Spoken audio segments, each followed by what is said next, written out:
اهدنا الصراط المستقیم۔ کسی کو نہیں چاہیے ہدایت، کاش کہ ہم اس کو مانگ بھی سکتے، کاش ہم اسے پڑھتے ہیں، مانگتا کوئی توحید سیکھنی ہونا تو اللہ سے کوئی سیکھے۔ وہ کس طرح محبت کرتا ہے اپنے بندوں سے۔ انہوں نے ایک سروے کروایا، سال میں کتنے فیصد لوگوں نے قرآن کو صرف ایک دفعہ پورے ترجمے کے ساتھ، اردو ترجمے کے ساتھ پڑھا ہے، یا ان کی اپنی جو سی بھی زبان ہے اس ترجمے میں ایک دفعہ زندگی میں قرآن پڑھا ہے۔ غلطیاں معاف ہو جاتی ہیں، بغاوتیں معاف نہیں ہوتی۔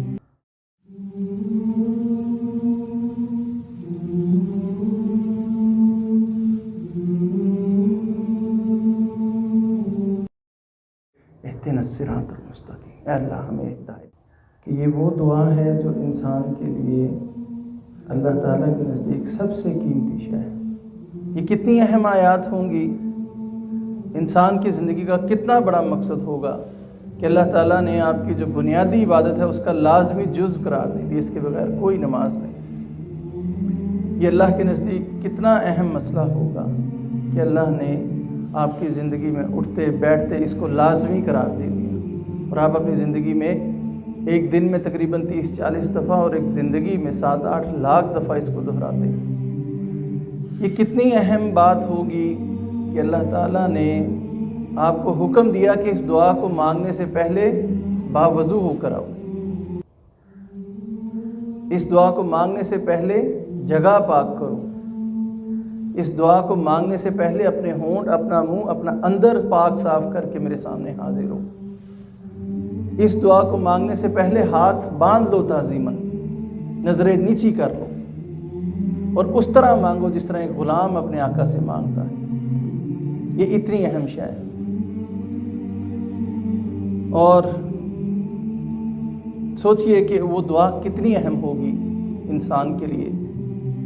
یہاں پہ یہ بھی دیکھیے کہ اس اللہ کا کنسرن کتنا ہے ہمارے بارے میں، اللہ ہم سے کتنی محبت کرتا ہے کہ اس نے یہ سارے لوازمات اپنے بندوں کے لیے رکھے کہ کہیں کوئی کسر، کوئی کمی، کوئی کجی رہ نہ جائے۔ انسان سمجھ لے کہ یہ اس کے لیے کتنا اہم معاملہ ہے، اور یہ کتنا اہم معاملہ ہوگا کہ اللہ تعالیٰ نے اس جو انسانوں کے لیے سب سے ضروری اور سب سے مفید جو ان سی دعا ہے، اس کے لیے اللہ تعالیٰ نے اس کی ترتیب، اس کے الفاظ، اس کی تدوین خود مرتب کی۔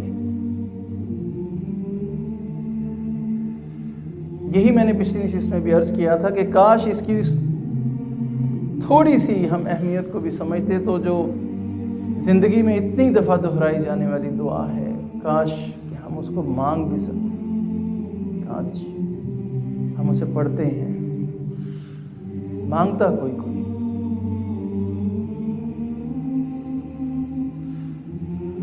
توحید۔ میں اکثر ایک بات کہا کرتا ہوں کہ اللہ نے اس قرآن میں توحید کا بڑا ذکر کیا ہے۔ توحید سیکھنی ہونا تو اللہ سے کوئی سیکھے۔ وہ کس طرح محبت کرتا ہے اپنے بندوں سے، پہلے وہ خود محبت کر کے دکھاتا ہے، پھر بندے سے کہتا ہے مجھ سے بھی محبت کر، اپنی بساط کے مطابق ہی سے مقدور بھر کر۔ توحید سیکھنی ہونا تو اللہ سے کوئی سیکھے، جیسا اس نے ہمیں پیار کیا انڈیویجولی، آپ کو، مجھے، میرا مقصد اس نے علیحدہ تخلیق کیا، آپ کا مقصد ہر ایک کا علیحدہ تخلیق کیا۔ اس کی نظر میں کوئی فرسٹ سیکنڈ تھرڈ نہیں ہے، اس کی نظر میں سب ٹاپر ہیں، سب کے لیے علیحدہ راستہ ہے، ہر ایک کے لیے وہ علیحدہ باہیں پھیلائی کھڑا ہے کہ آجا میری طرف آجا، میں تجھے راستہ دکھاتا ہوں۔ لیکن یہ حیرت کی بات نہیں کہ اتنی دفعہ دہرائی جانے والی یہ دعا انٹینشنلی، نیت کے طور پر بھی کیا ہم چاہتے ہیں اس راستے پر جانا جہاں پر ہمیں خدا مل جائے۔ میں نے پہلے بھی کہا تھا، کسی کو اس قرآن سے رزق چاہیے، کسی کو بیماریوں سے شفا چاہیے، کسی کو اولاد چاہیے، کسی کو اولاد کی کامیابی چاہیے، کسی کو سٹیٹس چاہیے۔ وہ اس میں سے چنتا ہے کہ میں کون سا ورد کروں اور میرا یہ مسئلہ حل ہو جائے، اس کی تلاوت کروں تو میرا یہ مسئلہ حل ہو جائے۔ اس نے چوم چاٹ کر اس کو 6 دفعہ عرق گلاب سے دھو کر اوپر رکھ دیا، جبکہ پہلی ہی آیتوں میں اللہ تعالیٰ کہتا ہے کہ میں نے یہ قرآن اس مقصد کے لیے نہیں اتارا، اہدنا الصراط المستقیم، یہ کتاب ہدایت دینے کے لیے آئی ہے، اس کتاب کے ذریعے سے تم مجھ تک پہنچ سکتے ہو۔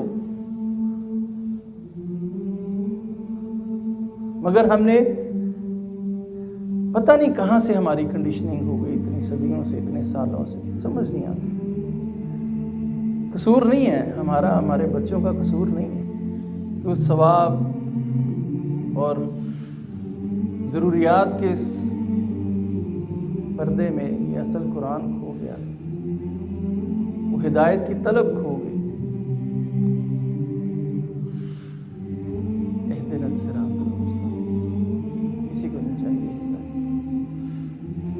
تم نے مجھ سے ذکر کیا تھا کہ مجھے 3 گروہوں کا ذکر کیا تم نے، دیکھی مجھے منعم علیہم کے راستے پر چلا جو ہدایت یافتہ ہیں۔ تو آؤ میں تمہیں بتاتا ہوں کہ منعم علیہم کون ہے۔ تم نے مجھ سے پوچھا تھا کہ مغضوب علیہم کے راستے پر مت چلائیں، آؤ میں تمہیں بتاتا ہوں کہ مغضوب علیہم کون تھے جن پر میرا غضب ٹوٹا۔ تم نے مجھے کہا تھا کہ ضالین کے راستے پر مت چلائیں، آؤ میں تمہیں بتاتا ہوں کہ ضالین کون تھے۔ وہ کوئی آسمان سے اترے ہوئے کوئی علیحدہ کوئی دوسرے سیاروں سے آئی ہوئی مخلوقیں نہیں تھیں، ان کے اندر بھی نفس ہم جیسا ہی لگا تھا، زندگی کے لوبھ ہم جیسے ہی تھے۔ ہم بڑے مزے سے ضالین اور مغضوب علیہم کہہ کر، یہود و نصارہ کو کہہ کر اپنے آپ کو پاک صاف کر رہے تھے۔ حضور صلی اللہ علیہ وسلم نے فرمایا تھا بڑے اچھے بھائی ہیں تمہارے، میٹھا میٹھا تو تمہارے لیے اور کڑوا کڑوا ان کے لیے۔ ضالین کون تھے؟ جو گمراہ ہوئے۔ گمراہ کون ہوتا ہے؟ جو اس راستے پر چلتا ہے وہ گمراہ ہوتا ہے۔ ہم بھی تو اسی راستے کے مسافر ہیں۔ کل میں نے ایک ویڈیو دیکھی، ہمارے بڑے استاد، بڑے اچھے شجاع الدین شیخ صاحب سے آپ واقف ہوں گے، تنظیم اسلامی کے اس وقت امیر ہیں، اکثر ٹی وی پہ بھی آتے ہیں، ARY پہ تو اکثر آپ نے دیکھا ہوگا۔ ان کی ایک چھوٹی سی ویڈیو دیکھی میں نے، ساری زندگی رونے کے لیے کافی ہے۔ اب یہ کوئی، میں نے اس لیے آپ کو حوالہ دیا ان کا، انہوں نے ایک سروے کروایا، میڈیا کے تھرو کروایا کہ اس سروے میں یہ تھا پاکستان میں کتنے فیصد لوگوں نے قرآن کو صرف ایک دفعہ پورے ترجمے کے ساتھ، اردو ترجمے کے ساتھ پڑھا ہے، یا ان کی اپنی جو سی بھی زبان ہے اس ترجمے میں ایک دفعہ زندگی میں قرآن پڑھا ہے۔ میں پھر دوبارہ ریپیٹ کرتا ہوں، ان کے اندر بھی بہت حیرانگی تھی۔ انہوں نے بھی کہا کہ میں دوبارہ ریپیٹ کرتا ہوں، یہ مت سمجھیے گا کہ قرآن کو سمجھا ہو، تفسیر پڑھی ہو، پوری زندگی میں ایک دفعہ قرآن کو اپنی زبان میں ترجمے کے ساتھ، صرف 1% لوگوں نے قرآن کو ایک دفعہ پورے ترجمے کے ساتھ پڑھا تھا۔ قرآن کو ایک دفعہ، صرف 1% لوگوں نے ایک دفعہ اس ترجمے میں سے جو گزرے ہوں، وہ صرف 1% لوگ تھے۔ اور ہم دن میں کتنی دفعہ دعا کرتے ہیں، یا اللہ ہمیں ہدایت دے، یا اللہ ہمیں ہدایت دے۔ کتنا بڑا مذاق نہیں ہے۔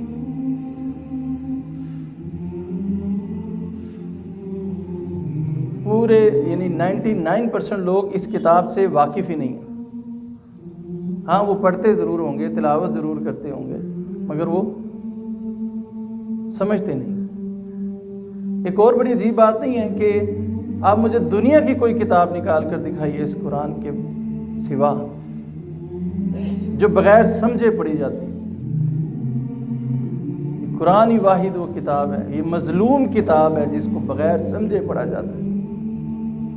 آپ کے سامنے کوئی انگلش، یا جو شخص انگلش نہیں سمجھتا، یا جاپانی زبان میں کوئی میں کتاب رکھ دوں، آپ اس کو نہیں پڑھ سکتے۔ اگر پڑھنا سیکھ بھی لیں گے تو پڑھیں گے نہیں جب تک کہیں گے اس کی ٹرانسلیشن لے کر آؤ پھر پڑھوں گا۔ آپ نے زندگی میں ایک کتاب بھی کوئی ایسی نہیں ہوگی جو آپ نے سمجھے بغیر ترجمے کے ساتھ یا ٹرانسلیشن میں نہ پڑھی، سوائے قرآن۔ اور اس کے اوپر دیکھیے نا کہ ہماری دیدہ دلیری کہ ہم اللہ سے ہر روز یہ کہتے ہیں کہ اللہ تو ہمیں ہدایت دے۔ اس اللہ کے سامنے ہم اتنی بڑی دلیری کرتے ہیں جو لطیف خبیر ہے، لطیف اس ہستی کو کہتے ہیں کہ جو آپ کے دل میں ایک خیال اٹھا، آپ کے بھی ذہن اور شعور تک نہیں پہنچا، اس کو بھی جاننے والا، اتنا لطیف۔ آپ کے دل میں ایک خواہش اٹھتی ہے، آپ کا نفسانی وجود یا روحانی وجود ایک خواہش کرتا ہے، وہ دماغ تک پہنچتا ہے اور دماغ پھر اس کو حکم دیتا ہے کہ اس کے مطابق ایسے ایسے کرو۔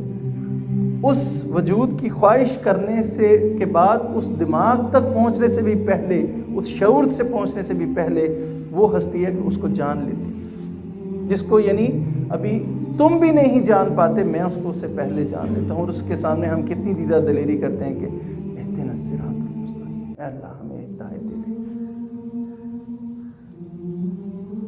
یہ وہ کانٹرڈکشن ہے، یہ وہ ہمارا تضاد ہے۔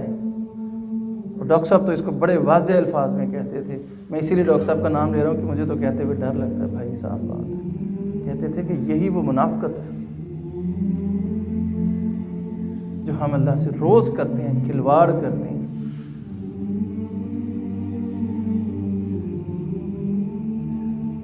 یہی وہ دو۔ حالانکہ آپ دیکھیں، ایک دفعہ قرآن اگر آپ ترجمے سے پڑھیں نا تو کچھ اتنی کوئی خاص سمجھ بھی نہیں آتی، اس کو سمجھنے کے لیے تھوڑا سا آپ کو بار بار ریپیٹ کرنا پڑے گا، کچھ اس کے اندر اس کو گہرائی میں اترنا ہوتا ہے، لیکن ایک دفعہ پڑھنے والا بھی کوئی نہیں اس مسلمان ملک میں دعوے دار ہیں ہم عشق رسول۔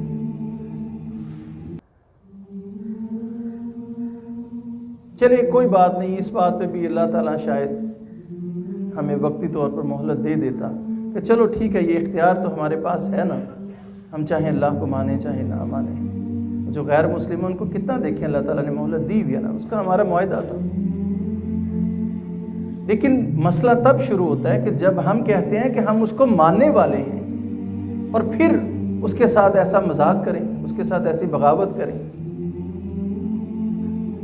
یہ غلطی تو نہیں ہے، یہ تو بغاوت ہے۔